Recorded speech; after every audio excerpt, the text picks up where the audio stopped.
बिस्मिल्लाहिर्रहमानिर्रहीम अस्सलाम वालेकुम। Welcome to quick review. और quick review current affair series के अंदर आपका वेलकम है। और आज हम करंट अफेयर्स में एक ही टॉपिक डिस्कस करेंगे जो बहुत इंपॉर्टेंट है, और वो क्या है कि इजराइल ईरान जो वॉर स्टार्ट हो गई है इसको हम डिस्कस करेंगे और इसकी जो कंप्लीट डिटेल्स हैं वो जानने की कोशिश करेंगे। ठीक है, और इसमें हम मुख्तलिफ जो है वो न्यूज़ को डिस्कस करेंगे कि भाई ये वॉर जो है वो उसने क्या टारगेट अचीव किए, क्यों हुई, अभी ही क्यों हुई, और फ्यूचर में अब क्या पॉसिबिलिटीज़ हैं, और बिग पावर्स जो है वो क्या रोल प्ले कर रही हैं, और उसके लार्जर इम्पैक्ट्स जो है वो क्या हो सकते हैं। तो इनको हम जो है वो डिस्कस करेंगे आज के लेक्चर के अंदर। ठीक है, तो स्टार्ट करते हैं। सबसे पहले हम डिस्कस करेंगे जी, after years of preparation Israel launches major offence against Iran and its nuclear program. ठीक है, कि भाई सालों की तैयारी के बाद जो है इजराइल ने आखिरकार एक ऑपरेशन जो है वो लॉन्च कर दिया, या एक वॉर लॉन्च कर दी ईरान के न्यूक्लियर प्रोग्राम के ऊपर। सो इसका मतलब अगर आप ये समझ रहे हैं कि भाई आप सुबह जागे और आपको ये न्यूज़ मिल गई कि अचानक से हमला हो गया, तो ये अचानक से नहीं हुआ। ठीक है, ये बहुत ही वेल प्लान्ड जो है वो हमला था, और सालों की तैयारी इसमें शामिल है, याद रखिएगा। ठीक है, तो इसको हम डिस्कस करेंगे। नेक्स्ट हम बात करेंगे कि जो इजराइल है उसने स्ट्राइक किया ईरान के ऊपर। अब क्वेश्चन ये है कि भाई उसने अभी ही क्यों किया, और हम क्या जो है वो अब आगे एक्सपेक्ट कर सकते हैं, व्हाट हैपन नेक्स्ट, कि आगे जो है वो क्या पॉसिबिलिटी है कि ये वॉर जो स्टार्ट हो गई है, ठीक है, वो कि अभी प्रॉपर वॉर स्टार्ट नहीं हुई। ठीक है, इसको हम कहते हैं टोटल वॉर आईआर की जुबान में। सो टोटल वॉर अभी स्टार्ट नहीं हुई, लेकिन एक वॉर जो है वो स्टार्ट हो चुकी है, और अब देखेंगे आगे ये क्या रुख जो है वो पकड़ेगी।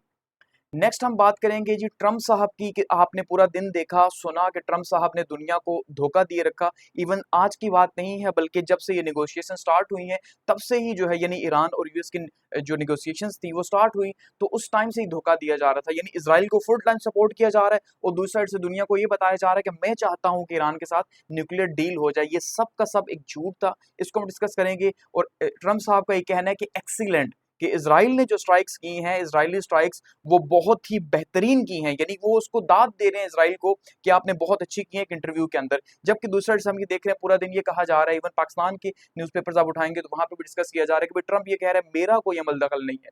अमल दखल नहीं है, लेकिन वो फुल टाइम सपोर्ट जो है वो यहाँ पे मिल रही है, और उसको बड़ी तारीफें जो है वो की जा रही हैं। अब क्योंकि अमेरिका इन्वॉल्व है, जाहिर बात है, तो उसके एंगल को भी हम डिस्कस करेंगे यहाँ पे। फिर हम बात करेंगे how Israel America deception campaign lured Iran into a false sense of security, कि किस तरह से ये जो ट्रायंगल बना, ईरान, इजराइल और अमेरिका, किस तरह से अमेरिका और इजराइल ने धोखा दिया एक वॉर टैक्टिक के तौर पे। ठीक है, एक पूरी सोची समझी हिकमत अमली स्ट्रेटेजी के तौर पे पूरे का पूरा जो प्रोसेस हुआ पिछले महीनों में, और उसके एंजे के तौर पे ईरान को जो है वो धोखे में रखा और अचानक से हमला कर दिया। इसको हम डिस्कस करेंगे।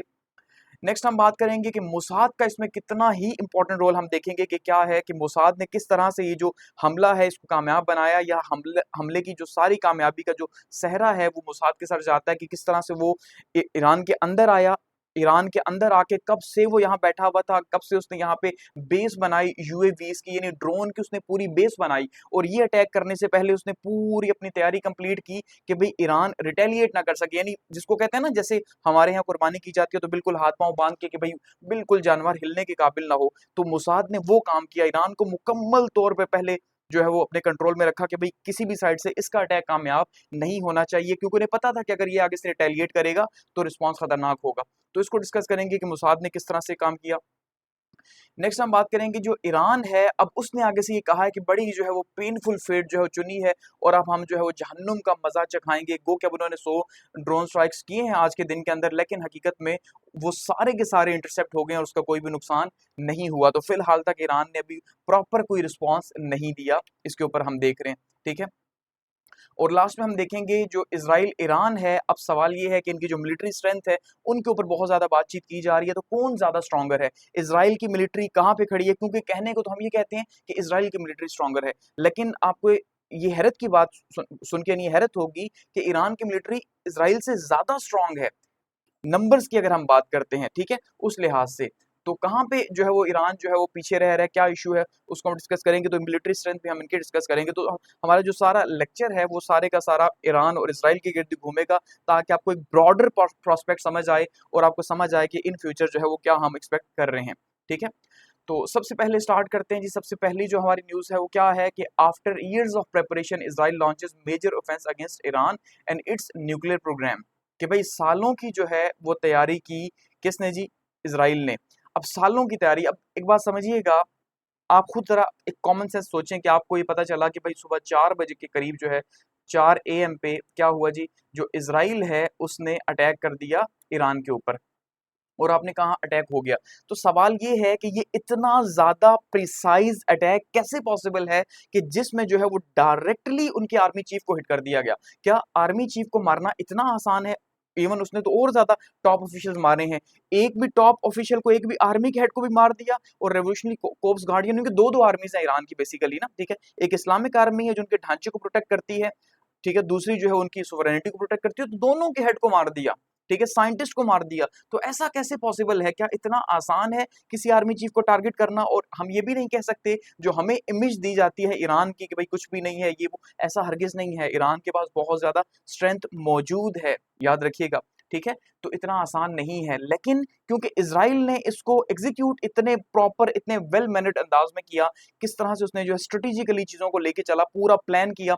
और ये प्लान अभी से हरगिज़ नहीं था, कम से कम भी 2 से 3 साल का ही उसका प्लान, यानी वैसे तो सालों की तैयारी है, लेकिन जो प्रॉपर उसने जो है तैयारी की कि भाई अब मुझे काम करना है, ठीक है? और जब उसने देखा कि अब सब ओके है, तो उसने अटैक कर दिया। तो ये सालों की तैयारी जो है वो इसमें कही जा रही है, आफ्टर ईयर्स ऑफ प्रिपरेशन, ठीक है? ये कोई एक दिन की बात हरगिज़ नहीं है।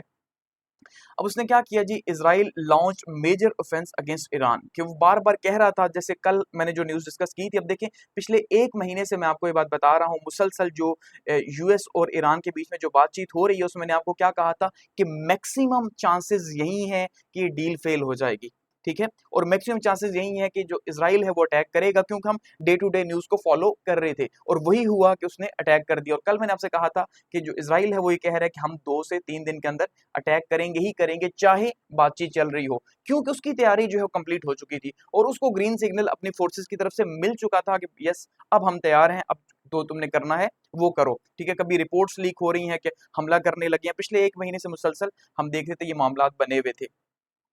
तो आफ्टर ईयर्स ऑफ प्रिपरेशन ये एक बहुत ही लार्ज स्केल मिलिट्री ऑपरेशन किया गया है। याद रखिएगा, ये कोई छोटा-मोटा ऑपरेशन नहीं है। 200 जहाज़ों ने इसके अंदर, 200 एयरक्राफ्ट्स ने हिस्सा लिया। तो आप क्या समझते हैं कि 200 एयरक्राफ्ट, जबकि इंडिया और पाकिस्तान में जो मामलात हुए, आप देख लें 4 या 6 जो है हम देख रहे हैं कि भाई 40 के करीब गए और सारे स्ट्राइक्स करके आए। तो ये 200 के करीब जहाज़ों ने, और इसके अलावा ड्रोन्स जो है, मिसाइल जो मारे गए वो इससे हट के थे, ठीक है?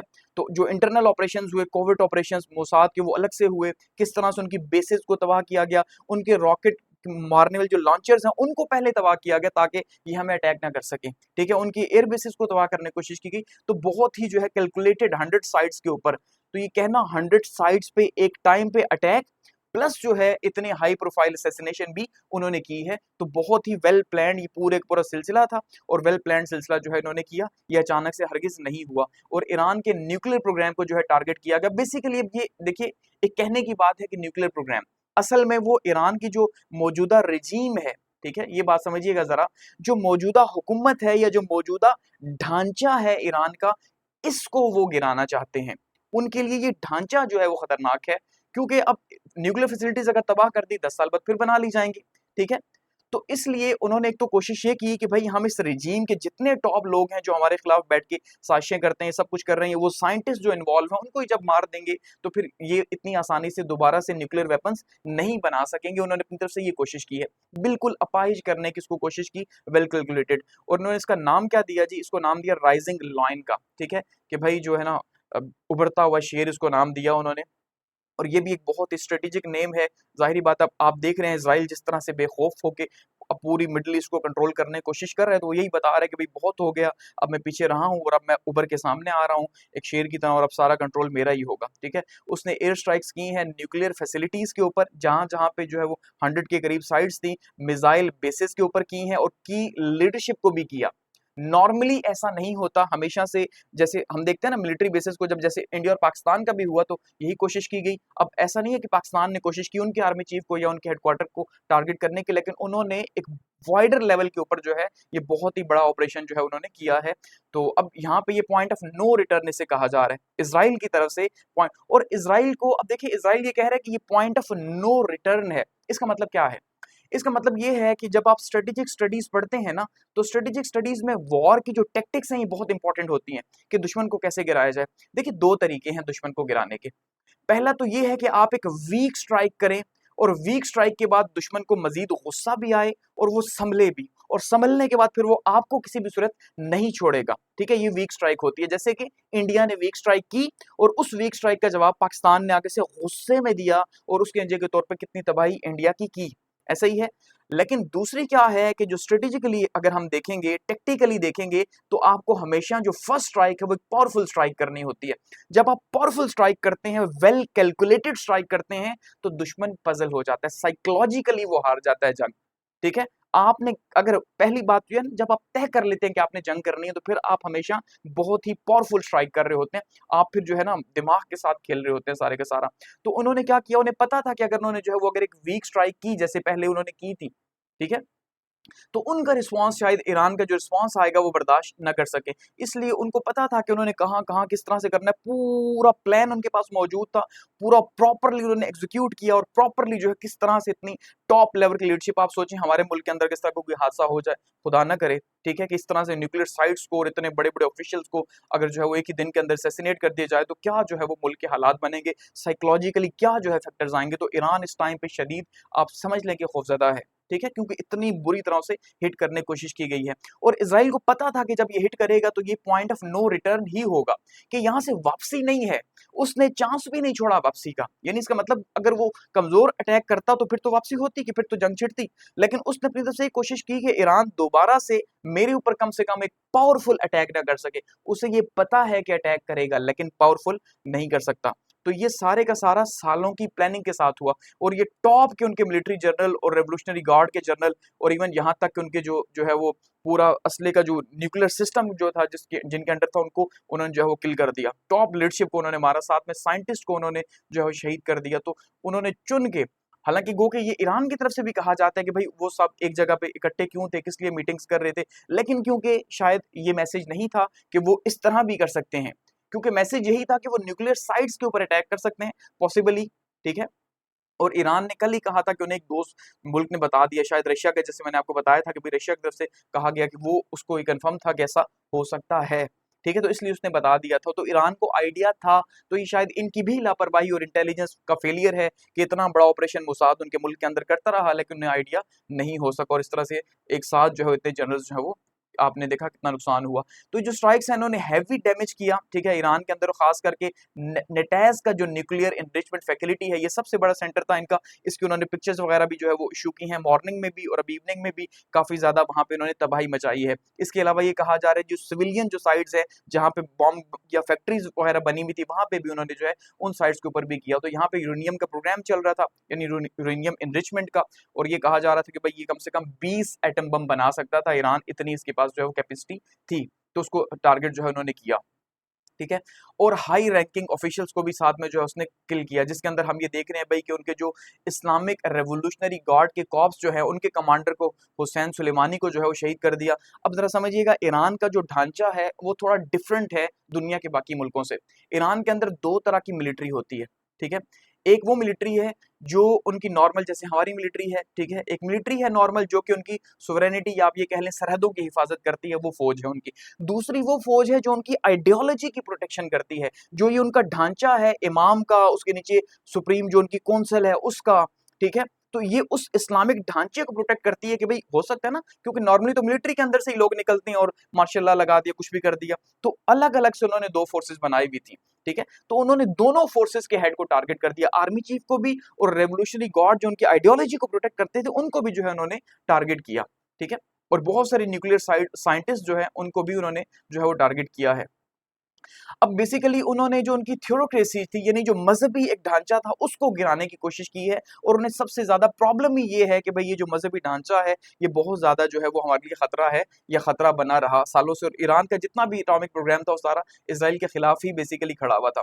ठीक है, तो इसमें जो है वो रेवोल्यूशनरी गार्ड हुसैन सुलेमानी जो है उनको शहीद किया गया, इंतहाई टॉप लेवल की जो थी। इनके जो आर्मी चीफ हैं, ठीक है जी, इनके जो चीफ है मिलिट्री के, उनको जो है मोहम्मद बगैरी, इनको शहीद किया गया।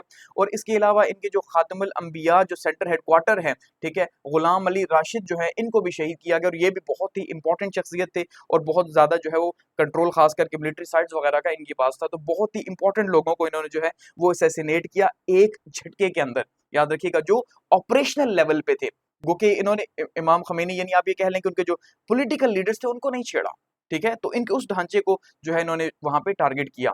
अब ये देखिए यहाँ पे ये जो जहां पे इन्होंने अटैक किए सिंपल बिल्डिंग्स हैं जिसपे इन्होंने अटैक किए, सिविलियन साइट्स हैं। तो ये कहा जा रहा है कि भाई इनके नीचे अंडरग्राउंड जो है जी वो यहाँ पे मिसाइल बनाए जा रहे हैं या बॉम्ब बनाए जा रहे हैं, जो भी, ठीक है, मानना ही है, लेकिन नॉर्मली जो है इन्होंने ये सिविलियन साइट को जो है टारगेट किया है।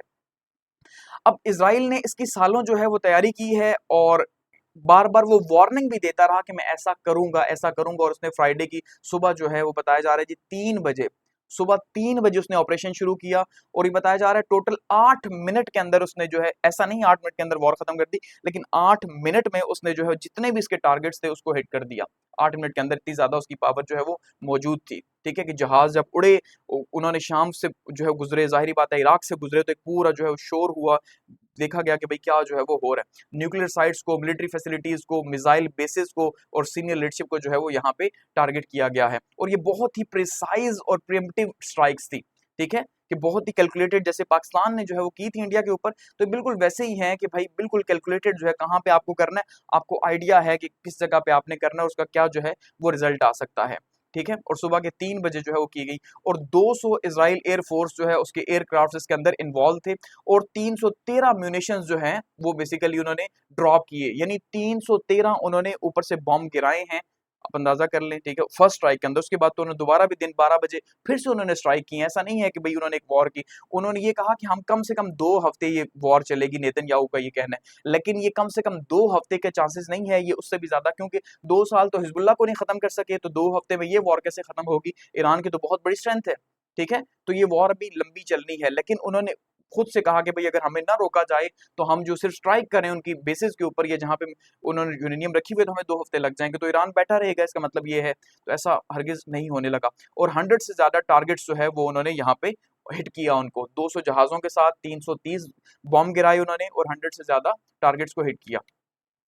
अच्छा, अब इसमें सबसे जो इम्पोर्टेंट रोल है कि ये सारे का सारा ऑपरेशन किस तरह से फाइनलाइज हुआ और ये पूरा स्ट्राइक्स किस तरह हुई। देखिए, हमेशा याद रखिएगा जो इंटेलिजेंस है उसका बहुत इंपॉर्टेंट रोल होता है, जो स्पाई एजेंसीज हैं, जैसे हम आईएसआई की बात करें या रॉ की बात करें, ठीक है।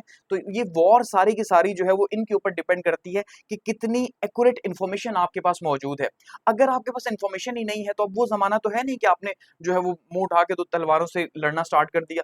अब आपको प्रिसाइज अटैक करने होते हैं। अगर आपका अटैक मिस हो गया, आपने यहाँ पे मारना है, अगर ये मिस हो गया तो अगला जब आपको अटैक करेगा तो फिर आप नहीं बच सकेंगे। तो जो फर्स्ट स्ट्राइक है, ठीक है जी, फर्स्ट स्ट्राइक आज के इस न्यूक्लियर दौर में ये बहुत ही इंपॉर्टेंट होती है, और सेकंड स्ट्राइक की कैपेबिलिटी हर मुल्क के पास नहीं होती। याद रखिएगा, सेकंड स्ट्राइक यानी आगे से जवाब देने की ताकत हर मुल्क के पास नहीं होती जब उस पर शदीद किस्म का हमला होता है, इसलिए सेकंड कैपेसिटी को बहुत ज्यादा अहमियत हासिल होती है। तो फर्स्ट को जो है इन्होंने बहुत अच्छे से इंप्लीमेंट किया, और उसमें मोसाद ने इनकी बहुत ज्यादा जो है वो हेल्प की, जो उनकी एजेंसी है, टॉप एजेंसी जो है जिसको माना जाता है, ठीक है। उन्होंने बहुत ही क्रूशियल रोल प्ले किया, इसको हम आगे डिस्कस करेंगे कि उन्होंने किस तरह से किया, लेकिन बेसिकली सिंपली यही है कि उन्होंने इसको सालों पहले ही एक स्टार्ट कर दिया था, जाहिर बात है, लेकिन वो काफी टाइम से ईरान के अंदर ही उन्होंने तेहरान के करीब ही एक बेस बना ली, और वहां पे उन्होंने पूरे ड्रोन्स जो है वो छुपा के रखे हुए थे और वहां से ऑपरेशनल किए, और सुबह उन्हें जो है वो उन्होंने खुद ही चालू कर दिया कि भाई पहले उनके थ्रू उन्होंने काम किया, और फिर वहां से इसराइल से कहा कि अब आओ भाई, ठीक है, कि पहले यहां से स्टार्ट किया और फिर वहां से कहा कि अब आओ, आपको कोई थ्रेट नहीं, और इनका एक जहाज भी जो है या कुछ भी बिल्कुल भी डैमेज नहीं हो सका, और बिल्कुल सेफली आए और वापस चले गए।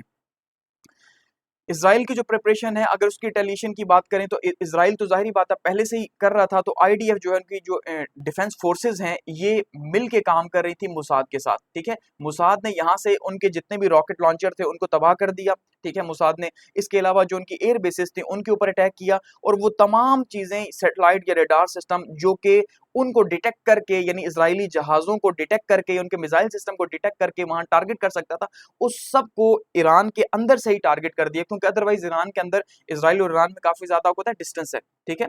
तो अब अंदर से ही ऑपरेट किया गया, बिल्कुल वैसे ही था जैसे कि हालिया दिनों में आपने देखा कि यूक्रेन ने जो है वो रशिया के ऊपर किया, कि उसने पहले ही जो है वो ट्रकों के अंदर अपने जो है वो जहाज भेजे हुए थे, जो ड्रोन भेजे हुए थे, और उन्होंने जाके अंदर जाके स्ट्राइक किया, बिल्कुल वैसे ही है। उन्होंने थोड़ा सा कम किया, इन्होंने उससे भी बेहतर लेवल के ऊपर एग्जीक्यूट किया और ज्यादा नुकसान पहुंचाया। अच्छा, यूएस रिस्पांस की बात करें तो सुबह मॉर्निंग में जो यूएस रिस्पांस था वो यही था कि भाई हम इससे अलग हैं। डोनाल्ड ट्रंप साहब ने कहा कि भाई हम तो डिप्लोमेटिक सॉल्यूशंस की तरफ जाने की कोशिश कर रहे हैं, और फिलहाल दुनिया को यही बताया जा रहा है। दुनिया को क्या बताया जा रहा है कि भाई यूएस इसमें इन्वॉल्व हरगिज नहीं है, और ईरान को कह रहे हैं कि आप हमारे ऊपर टारगेट ना करना, हमारे ऊपर अटैक ना करना, इन्वॉल्व नहीं है। इसीलिए उसने जो है वो कल ही अपने सारे जो है वो मिलिट्री पर्सनल जो एक्स्ट्रा थे, उनकी फैमिलीज वगैरह थी मिडिल ईस्ट से, उनको सबको वापस बुला लिया था। इसका मतलब उन्हें खबर थी और वो मुसलसल एंगेज थे, ठीक है, और उन्हें पता था कि कब क्या किस टाइम पे होने लगा है। और इवन जब से ये प्रेपरेशन स्टार्ट थी तब से ही अमेरिका को पता है, ठीक है, उन अमेरिकन एस्टेब्लिशमेंट को पता है कि कैसे ये चीजें सारी होने लगी हैं। अब नेतन्याहू जो है वो क्या जस्टिफाई कर रहे हैं जी इस वॉर को, कि उन्होंने ये वॉर क्यों करनी थी, कि अभी ही क्यों करनी थी और किस लिए करनी थी। तो वो कह रहे हैं नेवर अगेन इज नाउ, कि यही सबसे इंपॉर्टेंट टाइम है अटैक करने का, क्योंकि नेतन्याहू को इस टाइम पे दो क्राइसिस हैं। पहला सबसे बड़ा क्राइसिस उनको पॉलिटिकली है, कि पॉलिटिकली नेतन्याहू की जो साख है वो बहुत ज्यादा कमजोर हो रही है इंटरनेशनली भी, पूरी दुनिया के अंदर। आप देख लें पूरी दुनिया के अंदर इस टाइम पे नेतन्याहू को जो है बुरा भला कहा जा रहा है। दूसरा, इंटरनली भी उनके खिलाफ जो है वो बहुत सारे मसाइल आए हुए हैं इस टाइम पे, और देखा ये जा रहा है कि शायद नेक्स्ट इलेक्शन वो ना जीत सकें, इस तरह के हालात हैं। तो एक तो वो अपना पॉलिटिकली जो गेम हासिल करना चाहते हैं, सबसे बड़ी चीज ये है। दूसरा, जो उनके जो अजाइम है, ज़ायनिज़्म के अजाइम है या ज़ायनिस्ट अजाइम है, इसराइलियों की चाहत के प्रो नेशनलिस्ट जो अजाइम है, उनको उन्होंने पूरा करना है, कि भाई उन्होंने इसराइलियों के दुश्मन खत्म करने हैं लॉन्ग टर्म में, जो हम कहते हैं ना ग्रेटर इसराइल का बनना, ये सारा कुछ तो जाहिर बात है उन्हें ये करना था अपनी पॉलिटिकल साख को बचाने के लिए, ठीक है। और दूसरा जो है, जब उन्हें ये कह दिया गया मोसाद की तरफ से या अपनी एजेंसी की तरफ से कि हम बिल्कुल रेडी हैं, ठीक है, और यही टाइम है आपका कि आप अटैक करें, तो जब इन्होंने कहा कि हम रेडी हैं तो उन्होंने अटैक जो है वो कर दिया बेसिकली, ठीक है। और इल्जाम ये लगाया, इनसे जब पूछा गया तो इन्होंने क्या कहा जी, कि भाई ईरान यूरेनियम की इन्रिचमेंट कर रहा था और उसके पास जो है बहुत ज्यादा जो है वो स्टॉक पाइल हो चुकी थी, वो बहुत ज्यादा इकट्ठा कर चुका था, और बैलिस्टिक मिसाइल्स जो है उसकी कैपेबिलिटीज भी उसके पास मौजूद थी, तो इसलिए वो किसी भी टाइम पे हमारे ऊपर हमला कर सकता था, ठीक है। तो इसलिए हम जो है वो हमने समझा कि इससे पहले कि कुछ और हो जाए, तो ये हमारी अपनी बका के लिए बहुत ज्यादा जरूरी है। Operation as an existential necessity, ये हमारी बका जो है, जैसे रशिया कह रहा है ना कि मैं यूक्रेन की वॉर को नहीं छोड़ सकता क्योंकि वो मेरी बका के लिए है, यहाँ पे ये भी कह रहा है कि भाई मैं ईरान को इसलिए नहीं छोड़ सकता था कि मेरी बका के लिए है, ठीक है। तो अगर नहीं छोड़ सकते तो फिर टॉप कमांडोज को भी मारा, तो ये सामने नजर आ रहा है भाई कि जो हमें पॉलिटिकली चीजें दिखाई जाती हैं वो 100% गलत हैं। असल में हकीकत यही है कि इसके पीछे जो है वो यहूदी बैठे हुए हैं, ठीक है, और वो सारा प्लान कर रहे हैं कि किस तरह से चीजों को लेके चलना है, लेकिन हमें यही दिखाया जाता है भाई न्यूक्लियर बॉम्ब बनाने लगा था, ये है वो है, हालांकि अगले 20 साल भी उसने नहीं बनाना था, ठीक है, इस कैपेसिटी के accordingly. Regional and global implications इसकी क्या हो सकते हैं, अगर इसको हम समझें। सबसे पहले देखिए रीजनल इंप्लीकेशंस में हम ये कहें कि अब लॉन्ग स्टैंडिंग ये जो कॉन्फ्लिक्ट है, अब यही हो सकता है कि या तो ये बहुत आगे चले, जिसके चांसेस मैक्सिमम है कि ये आगे ही बढ़ेगा, इसने फिलहाल अभी खत्म नहीं होना, क्योंकि इज़राइल चाहता ये है कि ये आगे बढ़े, या नेतन्याहू ये चाहता है, या यहूदी ये चाहते हैं, यहूदी लॉबी जो ज़ायनिस्ट हैं वो ये चाहते हैं कि ये आगे बढ़े। क्यों? कि अगर उन्होंने इस वॉर को खत्म करना होता तो जरा बात समझिएगा, उन्होंने सिर्फ न्यूक्लियर साइट्स को अटैक करना था। न्यूक्लियर साइट्स को अटैक करते भाई, हाँ भाई आपने हमने इन्हें अगले 20 साल के लिए मजीद रोक दिया कि एटम बम नहीं बना सकते, दैट्स इट। लेकिन उन्होंने जो इनके कमांडोज को हिट किया, जो उन असैसिनेशन की, इसका मतलब पर्सनली वो इसको पर्सनल लेना चाहते थे, एक दुश्मनी पैदा करना चाह रहे थे, जानबूझ के उन्होंने जो है वो इस तरह का अटैक किया कि ज्यादा हम गुस्सा पैदा हो और ज्यादा ईरान के अंदर गुस्सा आए और वो हमारे खिलाफ एक वॉर जो है वो लड़े, जिससे हमें मिडल ईस्ट में मजीद जो है वो अपने अज़ाइम को पूरा करने का मौका मिले और हम मजीद वॉर के अंदर एंगेज हों। समझ रहे हैं? तो ये जानबूझ के इस तरह से अटैक किया गया कि जिसकी रिटेलिएशन ईरान ना चाहते हुए भी देगा, क्योंकि शायद न्यूक्लियर साइट्स पे हमला होता, ईरान भी आगे से एक अटैक करके कहता बस सब ओके है, लेकिन अब ईरान को उनके उनका आर्मी चीफ मारना पड़ेगा, ये पॉसिबल ही नहीं है, ठीक है, या उनके हाई लेवल के लोग असैसिनेट करने पड़ेंगे, तो ईरान के लिए ये पॉसिबल नहीं है। सो जानबूझ के ऐसे टारगेट हिट किए गए जिनका जवाब ईरान ना चाहते हुए भी दे और ये वॉर लंबी चले। तो जैसे मैंने कहा कि हमास जो है 2 साल तो उसके वॉर के हो चुके हैं, तो 2 साल में हमास के 30,000 फाइटर्स कहा गया था स्टार्ट में कि सिर्फ 30,000 लोग हैं, उनको नहीं मारा गया, और अभी तो बिल्कुल खत्म हो चुके हैं, और फिर भी वो वॉर खत्म नहीं हो रही। क्यों? कि उनके मकासद नहीं पूरे हो सके, ठीक है, जो दुनिया में मकासद थे जंगों के वो नहीं हो रहे पूरे। तो यहाँ पे भी जो है इस वॉर को छेड़ने का मकसद यही है, ठीक है। और ये कहा जा रहा है कि भाई ये वॉर जो है लॉन्ग टर्म में जो है लंबी एक प्रोलॉन्ग्ड वॉरफेयर की शक्ल इख्तियार करेगी, और ये सिलसिला अब लगा रहेगा। जैसे 2 वॉर्स ऑलरेडी चल रही हैं, तो ये तीसरी वॉर भी अब जो है वो इसी तरह से ही चलेगी, और ये मामला जो है वो चलते रहेंगे, ठीक है। ये चांसेस कम है, क्योंकि इस टाइम पे देखिए ईरान को पहले अकेला किया गया, पहले हमास को मारा गया, फिर हिजबुल्लाह को मारा गया, फिर हौसियों को अटैक किया गया। जब प्रॉक्सीज जो थी, ईरान जो प्रॉक्सीज यूज कर रहा था इसराइल के खिलाफ, हिजबुल्लाह को, हमास को या हौसियों को, उनको मार के उसके बाद जो है अकेला करके ईरान को जो है वो टारगेट किया गया, ठीक है। तो फिलहाल जो है वो ये वॉर आगे ही बढ़ने के मैक्सिमम चांसेस हैं। अब दूसरी साइड से इज़राइल को भी ये पता है, नेतन्याहू को भी ये पता है कि उसका भी लॉस होगा और वो चाहता है कि भाई उसके लोगों का भी लॉस हो और ज़्यादा उनके पास जो है ये कहने को हो कि भाई हम वॉर इसलिए कर रहे हैं। उसने अपने लोगों को क्या कहा कि मैं इज़राइल के लोगों से ये प्रॉमिस करता हूँ कि भाई मैं जो है इस वॉर को आगे लेके जाऊँगा। लेकिन मैं ये प्रॉमिस नहीं कर सकता कि आपका नुकसान नहीं होगा। ठीक है? वो कह रहा है भई आपका नुकसान होगा, अटैक करेंगे इन रिस्पॉन्स में और उसकी हमें कॉस्ट जो है वो पे करनी पड़ेगी।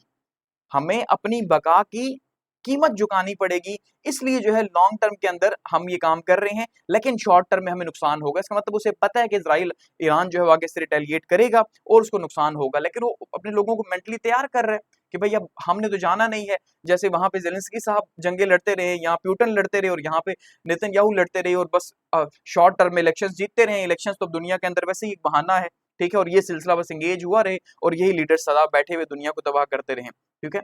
इसके साथ-साथ देखिए उनके जो न्यूक्लियर साइंटिस्ट थे, उनको जो तबाह किया गया, ये एक बहुत ही टैक्टिकल मूव थी इज़राइल की, ठीक है? कि अब देखिए अब सवाल ये है कि न्यूक्लियर वेपन्स कौन बनाता है?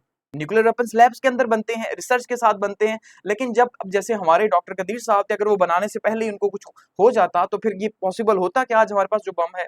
तो इसी तरह से उन्होंने जो इनके जो न्यूक्लियर साइंटिस्ट जो टारगेट किए हैं ना, इसके बाद ये बहुत मुश्किल हो गया कि एक तो वो साइंटिस्ट उस पाए के साइंटिस्ट लाना और फिर उनको ये कहना कि यहाँ पे आके काम करो। तो उन्होंने एक किस्म का जिसे कहते हैं जड़ से खत्म करना, इस तरह कोशिश की है कि अब दोबारा से जो है ये कम से कम एटम बम बनाने की तरफ जो है वो ना जा सके। इस तरह से उन्होंने इतना ज़्यादा नुकसान करने की कोशिश की है। ठीक है? अच्छा, अब यहाँ पे अगर हम ये देखते हैं तो अब वो ये कह रहे हैं कि हमने नुकसान पहुँचाया लेकिन अभी भी हमें 2 हफ्ते लगेंगे। वो ये कह रहे हैं कि हमने जो है वो उनके जो मैसिव स्टोर्स थे, जहाँ पे बैलिस्टिक मिसाइल्स रखे हुए थे, बैलिस्टिक मिसाइल जो आपने देखा होगा कि यूँ जो है फायर किए जाते हैं, यूँ कर्व लेके अटैक होते हैं ज़मीन से ज़मीन पे जो मार करते हैं और पूरा एक वॉर हेड लेके जाते हैं और वहाँ पे ड्रॉप करते हैं और उसके बाद अच्छा खासा नुकसान होता है, ठीक है? तो कहते हैं बैलिस्टिक मिसाइल्स के हमने स्टोर जो है वो उनको बिल्कुल तबाह कर दिया है और हम जो है ये हमने जो है विदिन मिनट जो है अपने रीच के अंदर रहते हुए काम किया और हमने बहुत ज़्यादा जो है उन्हें नुकसान पहुँचाया है, ठीक है? वो कह रहे हैं कि भई 20,000 के करीब मिसाइल जो है वो ईरान बनाने की तैयारी कर रहा था। बनाने की तैयारी कर रहा था वो भी अगले 6 सालों में। अब ये हैरत की बात है कि उसने 6 सालों में बनाने थे और आपने उसे अभी इस टाइम पे स्ट्राइक किया है, ठीक है? तो इसलिए वो इसको जस्टिफाई कर रहा है कि भई वो वरना कर देता। नेक्स्ट हमारे पास इंपॉर्टेंट क्या है? The US Israel Iran triangle कि यहाँ पे ट्रायंगल क्या बनी और वो ट्रायंगल जिसने एक्चुअली धोखा भी दिया, ठीक है? तो ये ट्रायंगल बेसिकली कैसे चलती रही आप ये देखें कि एक साइड पे जो है वो यूएस सामने आया, चाहे वो अभी ट्रंप एडमिनिस्ट्रेशन है या इससे पहले बाइडेन एडमिनिस्ट्रेशन थी। दोनों ही जो है वो इज़राइल जिस तरह उन्हें कहता रहा वैसे ही करती रही कि उन्होंने क्या किया जी उन्होंने ईरान को एंगेज किया अपने साथ। ईरान को एंगेज करके उनको अपने लगाए रखा कि भाई हम आपसे न्यूक्लियर टॉक्स करना चाहते हैं, बातचीत करना चाहते हैं, ठीक है? और बीच में जो इज़राइल है उसने क्या किया जी उसने अपना काम कर दिया और इज़राइल दोनों को जो फीड करता रहा। एक साइड से ईरान को थ्रेट देता रहा कि भाई न्यूक्लियर टॉक करो नहीं तो मैं आपको मारूँगा, ठीक है? दूसरी साइड से यूएस को जो है वो कहता रहा कि भाई अगर ईरान को उसके साथ डिप्लोमेसी के थ्रू काम करो, ठीक है? लेकिन उसको एंगेज करो, अटैक तो मैंने करना है उसके साइड्स के ऊपर, उसको खत्म करना ही करना है, ठीक है? और फुल टाइम यूएस को भी मजबूर किया कि वो डिप्लोमेसी के थ्रू सॉल्यूशन की तरफ ना जाए, ठीक है? लेकिन एंगेज ज़रूर करे। तो ये जो ट्रायंगल बना जिससे यूएस ने पूरा थ्रेट किया और देखिए दूसरा हम ये देख रहे हैं कि बेसिकली ये जो ट्रायंगल है इसने बहुत इंपॉर्टेंट लॉन्ग टर्म में एक वाइडर प्रोस्पेक्ट के अंदर काम किया। पहले क्या हुआ? पहले यूएस ने डील्स की अरब मुल्कों के साथ, ठीक है जी? अरब ममालिक के साथ आप देखें 3 ही टॉप के अरब ममालिक हैं जहाँ पे इस टाइम पे हम ये देख रहे हैं कि भाई उनकी इकोनॉमी सबसे टॉप पे है। सऊदी अरब हो गया, कतर हो गया, यूएई हो गया। 10 ट्रिलियन डॉलर्स की डील्स इनके साथ करके चला गया। ऐसी डील्स कि अब वो ना पीछे हटने के ना आगे हटने के, गो कि इसका बहुत ज़्यादा प्रेशर उनके ऊपर आया है कि भाई आप एक साइड से यूएस के साथ डील कर रहे हैं, दूसरी साइड से इज़राइल ने ईरान के ऊपर अटैक किया हुआ है, लेकिन अब वो डील्स हो चुकी हैं, ठीक है? और मज़ीद जो है वो हालात ख़राब हो रहे हैं। तो इसका मतलब ये है कि उसने यूएस को इस्तेमाल किया इस पूरे के पूरे मिडल ईस्ट को कंट्रोल करने के लिए कि भाई आप इन ममालिक को तो कम से कम अपनी मुट्ठी के अंदर करें। अब ऐसा कैसे पॉसिबल है कि ये वॉर 1 महीने के अंदर प्लान नहीं हुई? ये याद रखिएगा, ये बात तो क्लियर है। तो पिछले महीने जो है वो ट्रम्प साहब आते हैं, यानी मई के अंदर ट्रम्प साहब आते हैं और इन ममालिक के साथ बातचीत करके जाते हैं और कोई हिंट ऐसा नहीं दिया जाता जिसमें वो ये कहा जाए कि भाई उन्हें पता हो कि भाई इज़राइल जो है वो स्ट्राइक करेगा। हालाँकि उस बंदे को 100% श्योर था कि स्ट्राइक्स होंगी। लेकिन वो आया, उसने आके इन ममालिक को अपनी मुट्ठी में किया और उसके बाद ईरान को मज़ीद आइसोलेट किया और यहाँ पे जो है टारगेट किया गया इस तरह से ट्रायंगल बना के। ठीक है। तो जो बिल्डअप हुआ इसराइल की स्ट्राइक्स का, उसमें अमेरिका ने बहुत ही इंपॉर्टेंट जो है वो रोल प्ले किया है। ठीक है, यानी बहुत इंपॉर्टेंट, अमेरिका के रोल के बिना या डोनाल्ड ट्रंप के रोल के बिना ये पॉसिबल नहीं था बिल्कुल भी कि ये जो मामलात है इस तरह से होते। ठीक है। अच्छा, अब हम क्या नहीं जानते, what we still don't know, कि हम क्या अभी तक नहीं जानते, हम ये नहीं जानते। देखिए, अब सबसे बड़ा क्वेश्चन ये है, दो चीजें हम नहीं जानते। एक तो ईरान का रिस्पांस कैसा रहेगा, किस लेवल पे ईरान जो है वो रिस्पांस देगा, किस लेवल पे रिटेलिएट करेगा, और ये वॉर किस लेवल पे जाएगी। ईरान का जो एक प्रॉपर कंप्रिहेंसिव अटैक है, वो कि ईरान अपने से कह चुका कि ये वॉर का आगाज है। ठीक है। तो अब वो हम नहीं जानते इस टाइम पे कि वो क्या होगा। ठीक है। दूसरा, ये कहा जा रहा है, ये भी एक झूठ है कि भाई यूएस को नहीं पता था कि ये क्या होने जा रहा है, हालांकि ऐसा नहीं है, यूएस 100% कंफर्म था, लेकिन दुनिया को ये बताया जा रहा है कि भाई यूएस ये कह रहा है कि मुझे नहीं पता था इजराइल अटैक कर देगा, कि ये मानने की बात है ही नहीं कि उसको नहीं पता था। तो ये जो ट्रायंगल है कि डिप्लोमेसी के थ्रू इन्होंने एंगेज रखा, और उसके बाद जो है इन्होंने क्या किया जी, इन्होंने पूरे का पूरा ये सारी गेम खेली है, ये बहुत जानबूझ के खेली है। अब पॉसिबली नेक्स्ट क्या हो सकता है, नेक्स्ट ये हो सकता है कि भाई ये वॉर जो है वो शॉर्ट टर्म के लिए तो वॉर होगी, लेकिन लॉन्ग टर्म में जो है वो इजराइल अपने आप को सिक्योर कर लेगा, और उसको कम से कम ये खतरा नहीं है कि अब मुझे ईरान से कोई मसला है, ईरान उसको कुछ नहीं कह सकता, क्योंकि अभी उसने मजीद ये वॉर करके इन साइट्स को तबाह करना है, तो ये वॉर भी खत्म नहीं हुई। अब देखिए, एक साइड से ये कहा जा रहा है कि ट्रंप को नहीं पता, दूसरी साइड से ट्रंप साहब एक इंटरव्यू में क्या कह रहे हैं शाम के टाइम पे, वो कहते हैं excellent, Trump lauds Israel strikes on Iran, says Tehran can still make a deal. यानी ट्रंप साहब ये कह रहे हैं कि जो इजराइल ने स्ट्राइक्स की हैं बहुत वेल कैलकुलेटेड की हैं। ठीक है, यानी कि उसको इस बात का गम नहीं है कि भाई उनके टॉप मिलिट्री जनरल्स को टारगेट किया गया, उन्हें असैसिनेट कर दिया गया। ठीक है, चाहे इंसानियत की भी हम बात करें तो ये कैसे जो है वो जायज है कि भाई आप जो है वो इस तरह से अटैक करके करें। न्यूक्लियर साइट्स की बात फिर भी समझ आती है, तो फिर भी वो कह रहा है कि भाई मुझे पता नहीं था, लेकिन ये जो हुआ है बहुत अच्छा हुआ है। और वो अभी भी धमकी दे रहा है ईरान को जी, कि अभी भी तुम्हारे पास टाइम है, अभी भी टाइम है, मान जाओ और मेरे साथ डील कर लो। समझ गए ना, जैसे बच्चे को मारा जाए और उसके बाद कहा जाए बोलो भाई अब। ठीक है, और वो भी आगे से गुस्से में आ जाए। तो प्रेसिडेंट ट्रंप साहब जो है उन्होंने जो है वो बड़ी तारीफ की है, और इसका मतलब यही है कि वो ऑन बोर्ड थे 110% कि वो बंदा शामिल था और उसे पता था एक एक बात का, और उनकी परमिशन के बिना ये पॉसिबल नहीं था कि ऐसा हो सकता। तो ट्रंप साहब जो है वो कह रहे हैं भाई जो मैसिव स्ट्राइक्स हुई हैं ईरान की साइट्स के ऊपर, उन्होंने कहा एक्सीलेंट, ये बहुत अच्छी हैं। ठीक है, और वो कहते हैं भाई हम तो तेहरान को बताते हैं, और ये उन्होंने एबीसी न्यूज को ये बात कही है। ठीक है, वो कहते हैं ईरान ने डिप्लोमेसी को रेजिस्ट किया, हम तो चाहते थे, लेकिन अब सवाल ये है कि ये भी तो झूठ है, जब इसकी प्लानिंग काफी टाइम पहले से हो रही है, तो डिप्लोमेसी तो 4 महीने तो ट्रंप को आए हुए हुए हैं, और ये जो मामलात हैं ये 4 महीने के हरगिज भी नहीं है, ये याद रखिएगा। जितना ज्यादा जो है मुसाद ने वहां पे इक्विपमेंट जमा किए हुए थे तेहरान के अंदर, तो ये कैसे पॉसिबल है कि 4 महीनों के अंदर उसने जमा भी कर लिए और फिर उसको अटैक भी कर दिया, तो ऐसा हरगिज नहीं है। ठीक है, और उसे पता था, लेकिन वो कह रहे हैं डिप्लोमेसी के थ्रू हम बात करना चाह रहे थे, तो अब हमने बहुत ज्यादा चांसेस दिए। ठीक है, चांस आफ्टर चांस, कि भाई हमने उसे बार बार चांस दिया कि हमारे ऊपर मान लो, हमारी बात मान लो, लेकिन उसने ऐसा नहीं किया, और जब वो फेल हो गया डील से, तो फिर जो है वो इजराइल ने काम किया, इसका मतलब ऑन बोर्ड ही थे। अब अगली बात क्या कह रहे हैं ट्रंप, ट्रंप साहब अगली बात क्या कहते हैं जी, वो कहते हैं अब शाम तक ये कहा जा रहा था कि भाई क्या पता ट्रंप या अमेरिका हिमायत करे या नहीं, और इसराइल के अंदर भी ये कहा जा रहा था कि ये टेस्ट है यूएस और इसराइल के रिलेशंस का, कि क्या वो सस्टेन कर पाएंगे या नहीं कर पाएंगे, क्या अब ट्रंप के ऊपर जो प्रेशर आएगा वो उसको सस्टेन कर पाएगा कि नहीं। तो ट्रंप साहब ने क्या कहा, सीधी सी बात है, उसने कहा कि भाई हम मिलिट्री सपोर्ट ईरान की जारी रखेंगे, continue military support of Israel, कि हम जो है वो मिलिट्री सपोर्ट जारी रखेंगे इसराइल की, बावजूद इसके कि उसने जंग की, हमसे पूछे बिना की, और हम फिर भी जारी रखेंगे। तो उसका मतलब पूछे बिना अगर की होती तो फिर क्यों जारी रखने की बात होती। ठीक है, और साथ में ये भी कहा they have a lot of weapons with much more to come, कि उनके पास बेहिसाब असलाह है और बहुत ज्यादा आने लगा है। यानी एक तो उनके पास असला मौजूद है, इसका मतलब ये तो फुल टाइम एक किस्म की यूएस की वॉर है, कि भाई वो उसको कर रहा है कि मारो, हम तुम्हें और मजीद भी असलाह देंगे।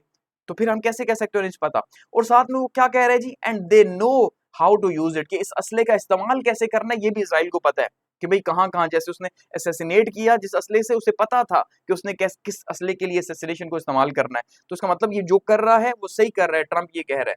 सो एक और जंग की खुलेआम हिमायत जो है वो हो रही है, और यहाँ पे कुछ भी नहीं है।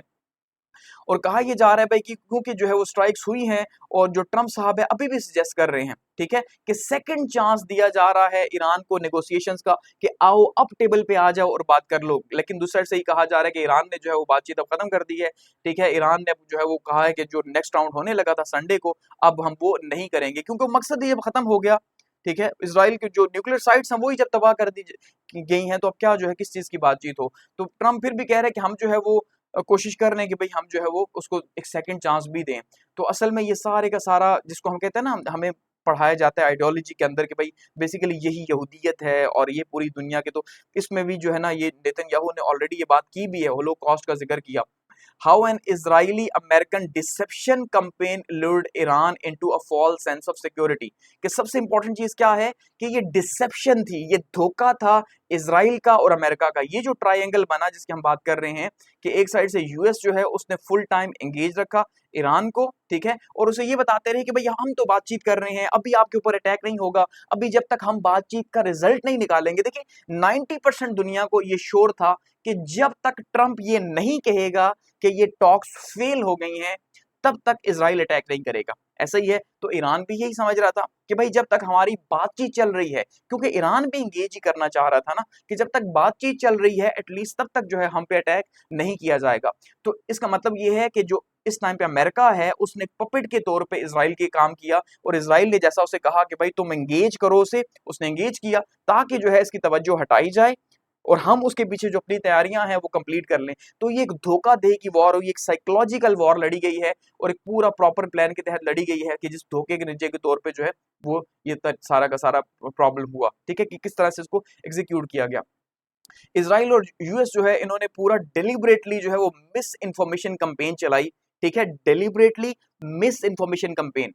ट्रंप ने जब बात की, क्या बताया गया, मैंने जो है वो नेतन्याहू को मना किया अटैक ना करो, मैंने कहा मना किया, फोन कॉल हो गई है जी, हमने कह दिया कि आपने अटैक नहीं करना। यानी मुसलसल दुनिया से ट्रंप ने झूठ बोला, ठीक है, और ईरान से झूठ बोला और बिल्कुल दूसरी साइड पे एंगेज किया रखा। और दूसरी साइड पे ये भी बताया गया, मैंने आपको एक महीना पहले ही बात बताई थी कि न्यूज ये दी जा रही है कि भाई वॉशिंगटन और जेरूशलम जो है यानी कि नेतन्याहू और ट्रंप जो है इनमें दूरी हो रही है, जबकि ये पॉसिबिलिटी लगती नहीं है, ठीक है। लेकिन क्यों, वो सिर्फ दिखाने के लिए कि भाई इनमें दूरी हो रही है, क्योंकि जब ट्रम्प साहब मई के अंदर जो है वो यहाँ पे आए मिडल ईस्ट के अंदर, तो उस टाइम पे ये डिजाइन था, ये तय था कि शायद वो इसराइल भी जाएंगे, लेकिन उन्होंने इसराइल जाना मुनासिब नहीं समझा, उसको स्किप कर दिया, ठीक है। और इस वजह से फिर ये बातें की गई है, एक मैसेज दिया गया मिडल ईस्ट के अंदर भी कि देखो भाई ट्रम्प जो है वो इसराइल नहीं जा रहा, इसका मतलब वो इसराइल का हिमायती नहीं है, इसलिए जो है हम इसके साथ जो है वो डील्स कर लेते हैं सारी की सारी। तो वो डील सिक्योर करने में ट्रंप ने जो है बहुत अहम काम किया, क्योंकि अगर ट्रंप जो है वो नेतन्याहू को भी साथ विजिट प्लान करता, यहाँ पे भी इसराइल भी आता, तो फिर एक मैसेज जाता, एक नेगेटिव मैसेज जाता मुसलमानों के अंदर कि भाई ये तो इसराइल से हो क्या आ रहा है, और फोटो सेशन हो रहा है, और ये तो इतना दोस्ती आ रही है इनकी, तो आप कैसे इनके साथ असला खरीद रहे हैं, असले की इतनी बड़ी बड़ी डील्स कर रहे हैं सऊदी अरब या बाकी मुल्क। इसलिए उसने इन डील्स को करने के लिए दुनिया को ये दिखाने की कोशिश की कि हमारे बीच में मामला ठीक नहीं है, ताकि मुस्लिम कंट्रीज अमेरिका को अलग समझे, इसराइल को अलग समझे। हालांकि ये अलग नहीं है, जैसे कहा जाता है ना एक ही सिक्के के दो रुख, तो ये हकीकत में यही है, ठीक है। तो दुनिया को धोखा दिया गया कि डिप्लोमेटिक टेंशन चल रही हैं जी इसराइल के बीच में और अमेरिका के बीच में। हालांकि ये भी एक धोखा मिडिल ईस्ट के ममालिक के लिए भी था और ईरान के लिए भी था कि इसका मतलब ये अलग अलग है, तो मैं जो डील कर रहा हूँ वो अमेरिका के साथ कर रहा हूँ, और अगर मेरी डील अमेरिका के साथ हो जाती है, सो इसका मतलब ये है कि अमेरिका जो है वो इसराइल को कहेगा कि भाई अब आपने अटैक नहीं करना, क्यों कि उसकी मर्जी के बगैर तो होगा नहीं। तो इसलिए दुनिया को ये बताने की कोशिश की गई। तो ये सारे का सारा बेसिकली क्या है जी, ये सारे का सारा झूठ है, और इसके नतीजे के तौर पे सारी तैयारी होती रही इस जंग की, और उस तैयारी के बाद जो है उन्होंने ये सारा कर दिया, और ट्रम्प तो अभी भी मानने को तैयार नहीं है। तो a calculated chart with the deadly results, ठीक है जी। अब ये सारे का सारा जो है ना बहुत ही कैलकुलेटेड मूव की गई, और किस तरह से जो है ये सारे का सारा सिलसिला जो है वो किया गया साइकोलॉजिकली।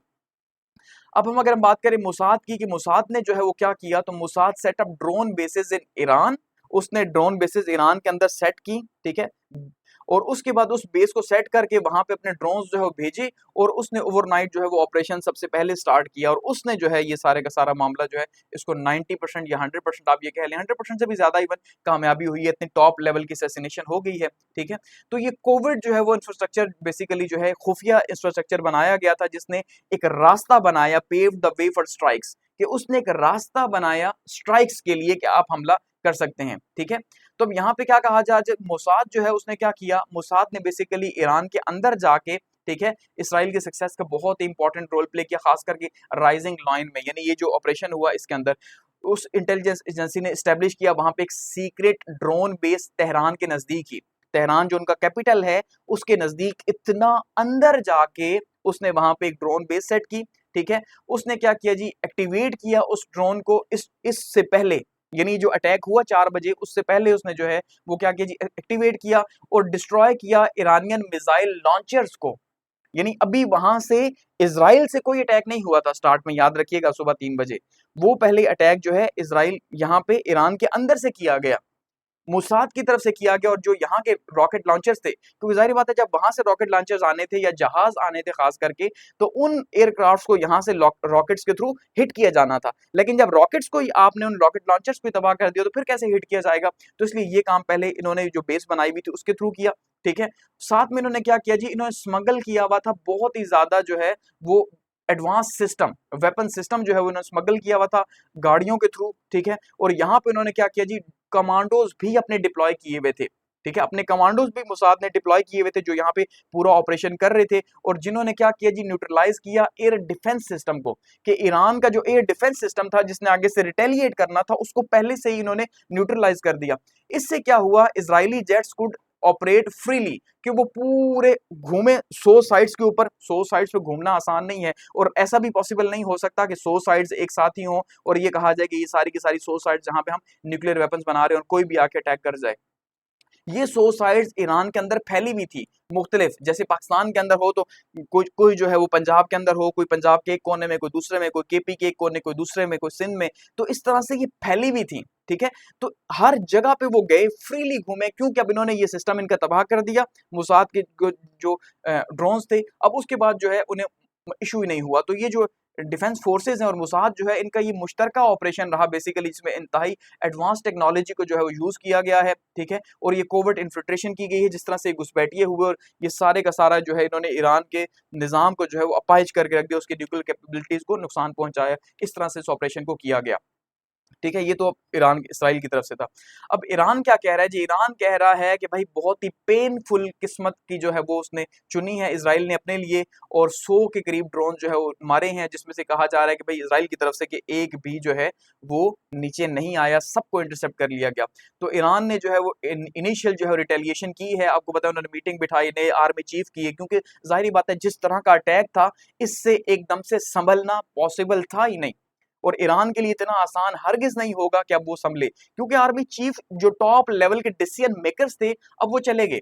अब ये जो नए लोग आएंगे ये बैठेंगे, ये समझेंगे कि करना क्या है। सालों से तो वो इस चीज को डील कर रहे थे, वो देख रहे थे कि भाई हम जब वॉर होगी तो किस तरह से लेके चलेंगे, ये जो सारी डील हो रही थी, सारे मामलात हो रहे थे, ऑन बोर्ड वो थे।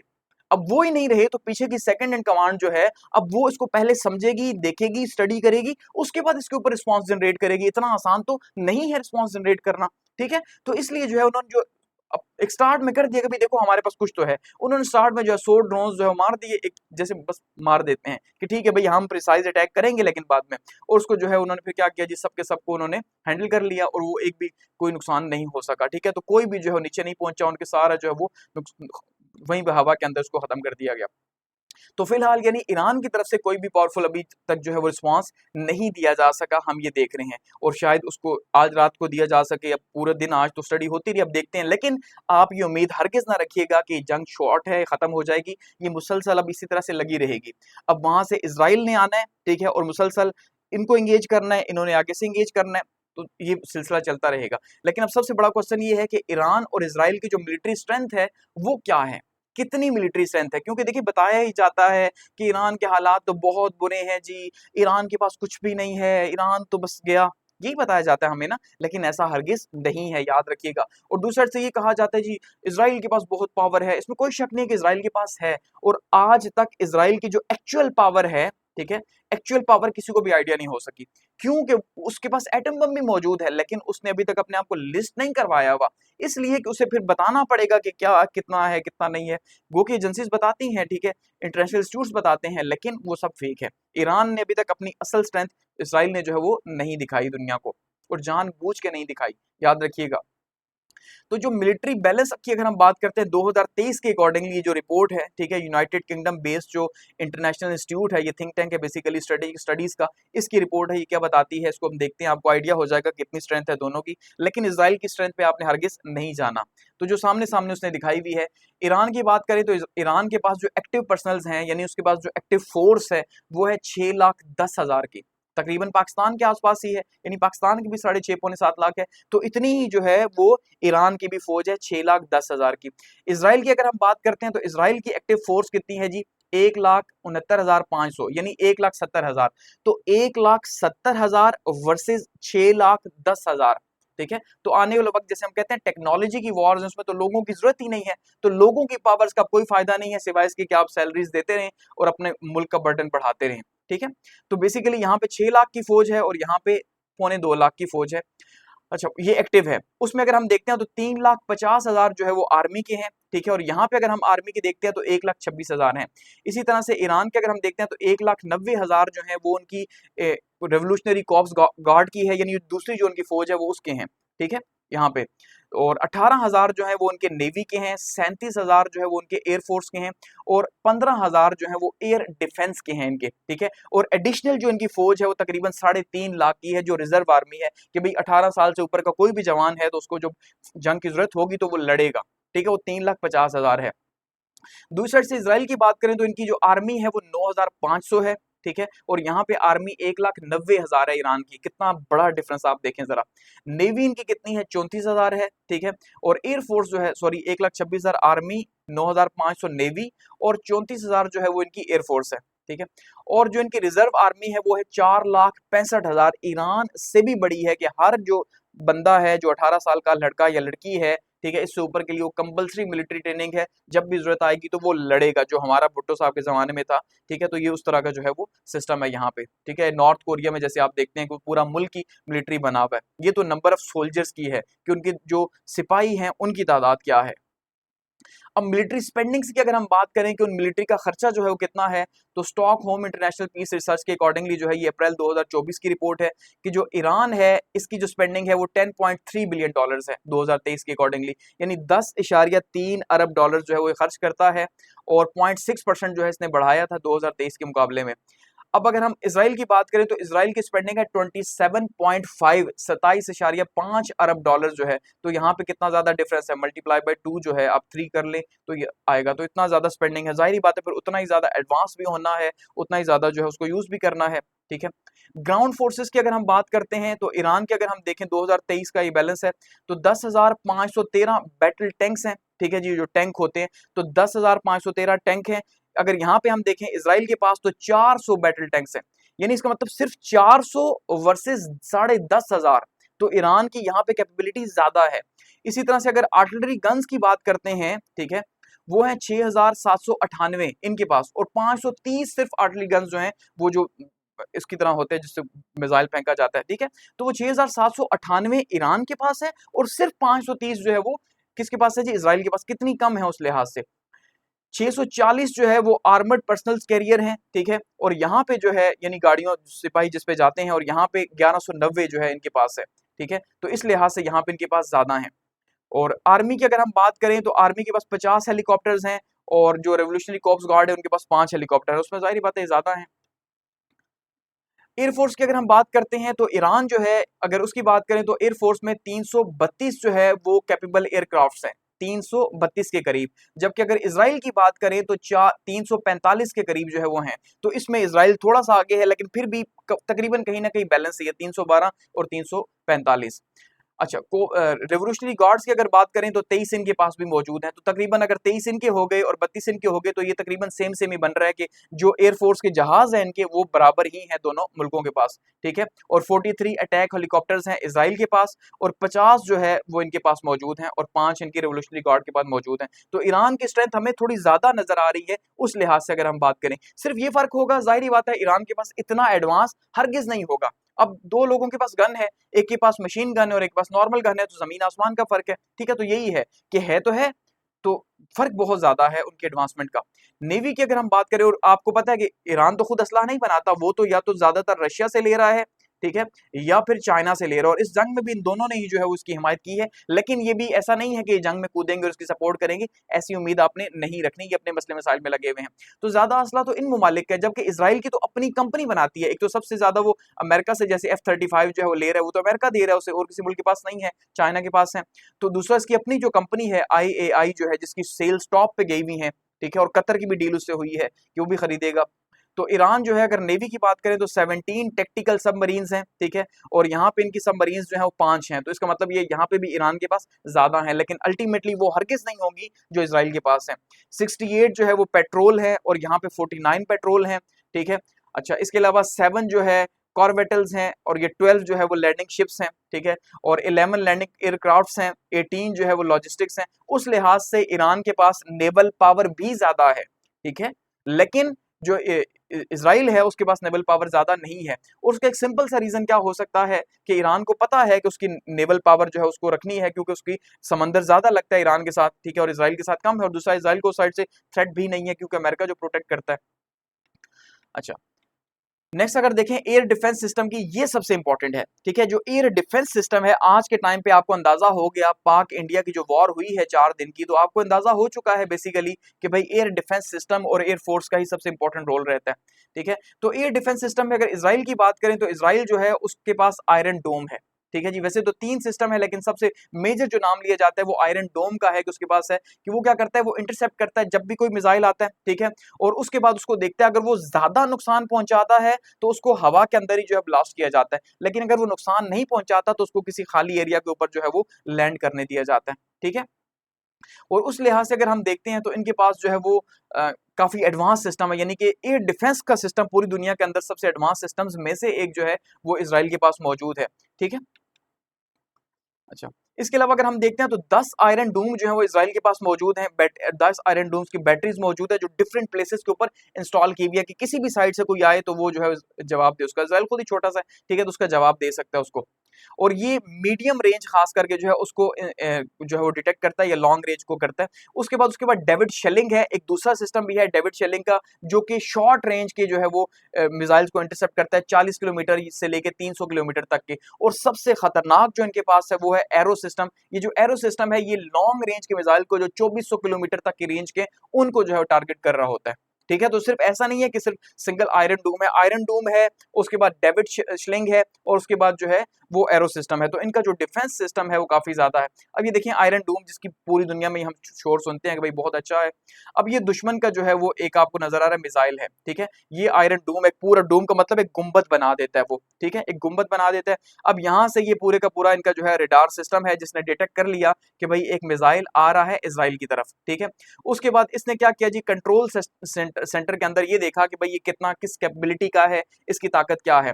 थर्ड पे ये देखेगा कि भाई क्या ज्यादा नुकसान का है या कम का है। अगर ज्यादा नुकसान का है तो उसको हवा के अंदर ही यहाँ से जो है वो एंटी सिस्टम मारा जाएगा, ठीक है, एंटी मिसाइल मार के यहाँ तबाह कर दिया जाएगा। और अगर नहीं है तो फिर उसे किसी खाली जगह के ऊपर जो है वो गिरने दिया जाएगा, ठीक है।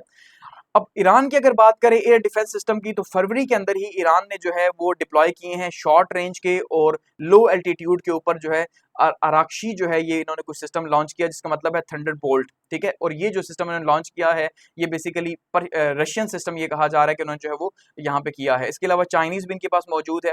तो डिफरेंट जो है वो surface to air missile system इनके पास मौजूद है, जो इंटरसेप्ट करते हैं और उसके बाद टारगेट करते हैं।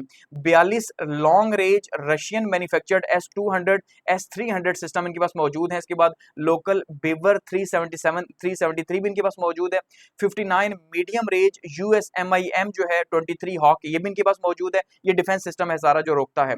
HQ-2J एंड खुर्दाद 15 जो है ये लोकल इनका मौजूद है। 279 शॉर्ट रेंज चाइनीज मैन्युफैक्चरर भी इनके पास मौजूद है, क्योंकि ईरान का जो साइज है अगर मुल्क का देखेंगे तो बहुत बड़ा है, उससे 50 इसराइल जैसे मुल्क जो है वो निकल सकते हैं, ठीक है। तो जाहिर बात है इनको ज्यादा चाहिए। CHS-4A जो है इनके पास मौजूद है, और 9K331 टॉर M1 मौजूद है। तो ये इनके जो है मुख्तलिफ सिस्टम्स हैं। बेसिकली जो सबसे अच्छे हैं वो रशियन और चाइनीज ही हैं, ठीक है। लेकिन जब मोसाद जैसी एजेंसीज हों और पहले से ही वो इंटरसेप्ट कर लें तो फिर इतना आसान नहीं होता उनको टारगेट करना, ठीक है। बैलिस्टिक मिसाइल्स की अगर हम बात करते हैं दोनों की कैपेबिलिटीज की, तो इंटरनेशनल स्टडीज का जो इंस्टीट्यूट है वो क्या बता रहा है जी, ईरान के पास जो है वो 12 different types of medium and short range ballistic missiles मौजूद हैं, जिनकी वजह से टारगेट किया गया। ठीक है, बैलिस्टिक मिसाइल जो जमीन से यूं मार किए जाते हैं, वो स्पेस में जाते हैं और उसके बाद दोबारा से एटमॉस्फेयर के अंदर दाखिल होकर बहुत तेजी के साथ अपने टारगेट को हिट करते हैं, और इनको जो है वो आप ये कह लें रोकना काफी मुश्किल होता है। ठीक है, और ये अपने टारगेट्स के ऊपर अपना जो है वो वॉरहेड गिरा देते हैं। तो ये अगर इसकी बात की जाए तो इनके पास मुख्तलिफ मौजूद है, लेकिन 2000 तक की रेंज तक के जो है इनके पास बैलिस्टिक मिसाइल्स मौजूद हैं। ठीक है, ईरान के पास, इसका मतलब ये है कि उनकी रेंज के अंदर इसराइल आता है। ठीक है, दूसरा अगर इजराइल की बात करते हैं तो अल्टीमेटली इजराइल के पास तो बहुत एडवांस सिस्टम के मौजूद हैं। ठीक है जी, लोरा नाम का जो है इनके पास मौजूद है, जिसकी 280 किलोमीटर रेंज है। जेरिक्यू 3 इनके पास मौजूद है, जिसकी 4800 किलोमीटर की रेंज है, उसके पास 6500 किलोमीटर की रेंज भी इनके पास मौजूद है। यानी इजराइल के पास बैलिस्टिक मिसाइल जो है वो काफी ज्यादा है और काफी जो है वो एडवांस टेक्नोलॉजी वाले हैं।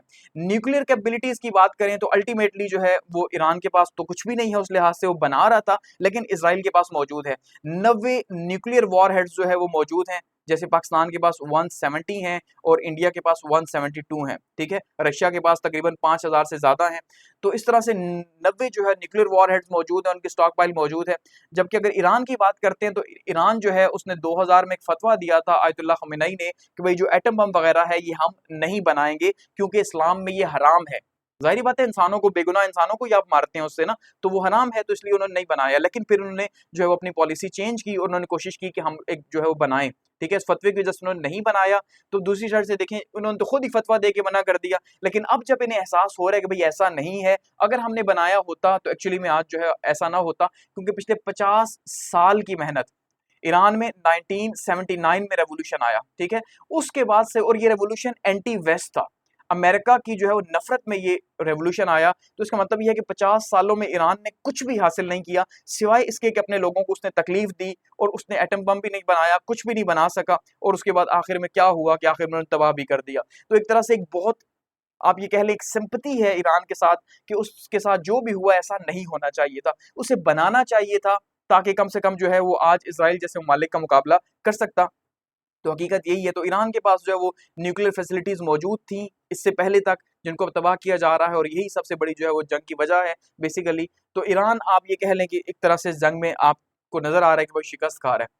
अब ईरान ने जैसे कहा था कि भाई वो अमेरिका की जो बेसिस हैं, क्योंकि अमेरिका इसमें शामिल है और अमेरिका खुद तो अब सामने नहीं आ रहा कि भाई मुझे सामने ना रखना, तो उनकी बेसिस को टारगेट करेगा। तो यहाँ पे देखिए कितनी ज्यादा मिलिट्री बेसिस जो है वो मौजूद हैं अमेरिका की। ठीक है, या तो वो डायरेक्टली से ऑपरेट कर रहा है या इनडायरेक्टली वहां पे उसके जो है लोग मौजूद हैं बेसिस के अंदर। तो कोई भी मुल्क ऐसा नहीं है, चाहे वो सऊदी अरब हो, ठीक है, चाहे वो यूएई हो, ओमान हो, कतर हो, बहरेन हो, कुवैत हो, ठीक है, इराक हो, सीरिया हो, जॉर्डन हो, हर जगह पे जो है वो इसकी बेसिस मौजूद हैं। ठीक है, पूरे मिडिल ईस्ट के अंदर इसने अपनी बेसिस फैलाई भी हैं कि जहां पे इसके फौजी मौजूद हैं, जहां पे इसके इक्विपमेंट्स मौजूद हैं, जब ये चाहे जिस मुल्क के खिलाफ चाहे लड़ना चाहे, जैसे उसने पाकिस्तान से भी मांगी थी आपकी बेसिस, और पहले उसने रखी भी रही है यहाँ पे। ठीक है, 1950s में रखी रही है। तो अब देखिए यहाँ पे ये बेसिकली इसराइल है, ये इसराइल है और ये है ईरान। अब आप ईरान का साइज देखें कितना बड़ा है। ठीक है, उस लिहाज से अगर आप इसराइल को देखेंगे तो ये कुछ भी नहीं है, शायद 100 के करीब जो है वो इसराइल निकल सकते हैं ईरान से, या इससे भी ज्यादा। तो इसका मतलब ये है कि ईरान को अपने डिफेंस की ज्यादा फिक्र थी कि भाई उसके तो इतना बड़ा बॉर्डर है, लेकिन इसराइल को तो इतना था नहीं। तो यहाँ से फिर ये जो है जॉर्डन से क्रॉस करके जो है वो इराक से गुजर के उसके बाद आना पड़ता है यहाँ पे ईरान के ऊपर अटैक करने के लिए। तो ईरान के पास इतना कोई हैवी सिस्टम मौजूद नहीं है, वो कि मौजूद है, जैसे अल्फता मिसाइल उन्होंने हाइपरसोनिक बनाया था, लेकिन वो लिमिटेड है, इतनी ज्यादा स्टॉक पाइल उनके पास मौजूद नहीं है कि भाई वो इतना ज्यादा जो है वो इसराइल के ऊपर अटैक कर सकें, लेकिन उनके पास अच्छा खासा कुछ ना कुछ सिस्टम मौजूद है। तो ईरान ने इसलिए कहा कि मैं अमेरिका के ऊपर हमला करूंगा उसकी बेसिस के ऊपर, क्योंकि ये आसान है ईरान के लिए, ये ईरान की नेवल हेडक्वार्टर्स यहाँ पे मौजूद हैं। तो यहाँ से ये आसानी से कुवैत के ऊपर, बहरेन के ऊपर, कतर के ऊपर अटैक कर सकता है, यूएई के ऊपर अटैक कर सकता है, इन ममालिक में। लेकिन अगर ये ऐसा करता है तो बहुत मुश्किल में चला जाएगा। क्यों? कि ये तो इन ममालिक के खिलाफ, जो मुस्लिम कंट्रीज हैं उनके खिलाफ ही जो है वो फिर ये किस्म का हो जाएगा। तो फिर अब इसके लिए मुश्किल हो जाएगी कि वो मुल्क से इसके दुश्मन हो जाएंगे, और ऐसे में ईरान को तो सपोर्ट चाहिए। लेकिन शायद ये ईरान की अब अपनी जो है वो एग्जिस्टेंस की जंग है, अपनी बका की जंग है। क्योंकि ईरान का जो आइडियोलॉजी है ना, इस्लामिक आइडियोलॉजी, याद रखिएगा, अगर यहाँ पे ईरान की जंग हार गया या उसने जवाब ना दिया, ठीक है, जवाब ना दिया या ये जंग हार गया तो अल्टीमेटली क्या होगा, जो उसकी बका है, जो इस्लामिक सिस्टम था वो खत्म हो जाएगा। यहाँ पे इस्लामिक सिस्टम ने कोलैप्स कर जाना है यहाँ पे, क्योंकि जब इस्लामिक सिस्टम आपको ये बता रहा है कि आप खुद को प्रोटेक्ट करो, दुश्मन का मुकाबला करो, और आप नहीं कर पा रहे, तो सिस्टम इसका मतलब एक तरह से जो है ना वो काम नहीं कर पाया, आप उसको इस्तेमाल नहीं कर पाए, तो वो जो आपने 40-50 साल अपने लोगों के ऊपर पाबंदियां लगा के रखी, इतना सब कुछ किया, वो फेल हो जाएगा ना। तो इसका मतलब ये लोगों का जो एतमाद है वो टूट जाएगा। सो बेसिकली ईरान का हारना यहाँ पे सिस्टम का हारना माना जाएगा, वो ईरान की हार नहीं मानी जाएगी कि देखो भाई किस तरह से वेस्टर्न सिस्टम ने जो है वो जकड़ के ईरान को कुछ करने भी नहीं दिया, और उसके बाद जो है किस तरह से जो है ईरान कुछ बना भी नहीं सका और अपनी मौत खुद ही मर गया। हकीकत में तो यही नजर आ रहा है हमें, ठीक है। और उससे फिर कहा जाएगा उससे बेहतर तो ये कतर बहरीन के जो लिबरल कंट्रीज हैं ये बेहतर है, इन्होंने खाया पिया, अयाशी भी की, पैसा भी कमाया, सब कुछ किया और अपने लोगों को खुशहाल भी रखा और कोई जंग भी नहीं लड़ी। तो फिर लोग इस तरह से सोचना स्टार्ट हो जाएंगे, तो ये अब एक तरह से अपनी जो आइडियोलॉजी है उसकी बका की जंग ईरान लड़ेगा, और उसको फिर लड़नी पड़ेगी और काफी शिद्दत से जवाब देना पड़ेगा, जिससे ये पूरा रीजन जो है इराक वगैरह का भी जो है ना इस साथ में जो है इसके भी हालात खराब होंगे। और क्योंकि ईरान जो है पाकिस्तान के साथ इसके बॉर्डर जुड़े हुए हैं, तो अल्टीमेटली हम ये उम्मीद कर सकते हैं कि पाकिस्तान के ऊपर इसके डायरेक्टली इम्पैक्ट्स आएंगे बहुत। जैसे हमने कहा कि हमारे आर्मी चीफ साहब भी जो है वो अमेरिका जा रहे हैं, तो शायद वहां पे भी इस हवाले से बातचीत हो, क्योंकि पाकिस्तान से अभी कुछ सॉलिड जो है वो उस तरह से रिस्पांस हमने देखा कि नहीं आया कि भाई हम ईरान को सपोर्ट करेंगे, नहीं क्या करेंगे, जाहिर बात है हम नहीं कर सकते। लेकिन हम इन फ्यूचर ये एक्सपेक्ट जरूर कर सकते हैं कि पाकिस्तान इंडिया की अगर वॉर होती है तो उसमें इसराइल जरूर इन्वॉल्व होगा, कि अब अगर वो किसी भी अपने दुश्मन को नहीं छोड़ रहा, हमास हिजबुल्लाह जैसे छोटे छोटे दुश्मनों को नहीं छोड़ रहा, ईरान ने कुछ नहीं बनाया वो उसे नहीं छोड़ रहा, तो फिर पाकिस्तान को वो कैसे छोड़ देगा कि भाई उसके पास तो एटम बम भी मौजूद है, ठीक है। तो वो नेक्स्ट टाइम इंडिया से ऑपरेट करके हमारे ऊपर अटैक करेगा। इस बार भी वो ऑन बोर्ड ही था जब ये सारा मामला चले और बैठा हुआ था। तो इसका मतलब ये है कि हमें अपने डिफेंस को भी जाहिर बात है मजीद स्ट्रॉन्ग करना होगा, और फिर वही मिलिट्री, और पूरी दुनिया अब एक मिलिट्री के चुंगल में आती जा रही है। मिडल ईस्ट जो है वो फिर से दुनिया के इस टाइम पे जो है वो नक्शा बदलने जा रहा है, और यहाँ पे जो है वो बहुत सारी चीजें जो है बदलने जा रही हैं। तो ये बेसिकली वॉर या इससे रिलेटेड सारी की सारी जो है वो इन्फॉर्मेशन है। Thanks for watching.